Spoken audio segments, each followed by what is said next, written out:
New details are emerging following a fatal stabbing in Etna last week. 36-year-old Heidi Tasker is charged with murder after she allegedly stabbed her boyfriend in their Etna home.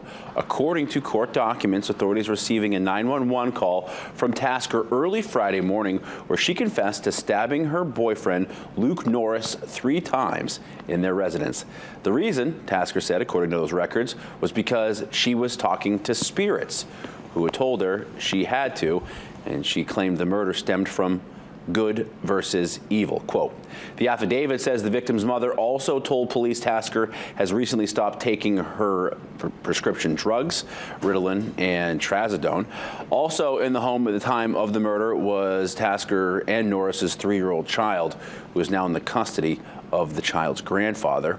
State medical examiner did confirm Morris died because of multiple sharp force injuries and ruled his death a homicide.